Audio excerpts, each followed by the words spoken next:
देखते हैं इस देश में आज़ादी और संविधान लागू होने के इतने वर्षों बाद इस देश में मूछ रखने पर, घोड़ी चढ़ने पर लोगों को मारा जाता है। अगर देश में संविधान नहीं होता तो क्या होता?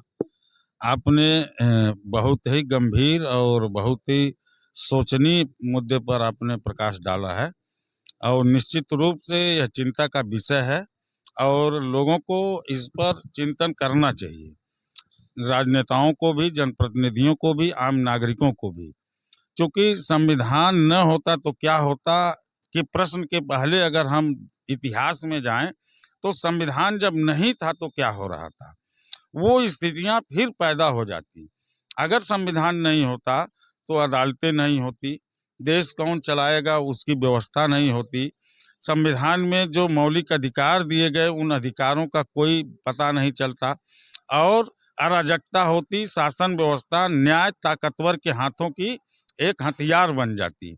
जो ताकतवर होते वो हम पर शासन करते, वो कानून बनाते। तो न्याय और समता, जो समता संविधान ने हमें वरदान के रूप में दिया है, समता का अधिकार वरदान के रूप में हमें हासिल हुआ, स्वतंत्रता का अधिकार वरदान के रूप में हासिल हुआ।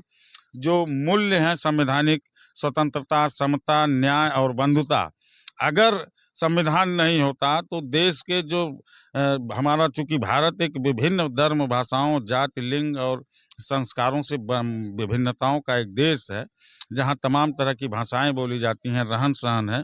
अगर संविधान नहीं होता तो ये सभी राज्य अपने अपने नियम बनाते और वो तानाशाह हो जाते।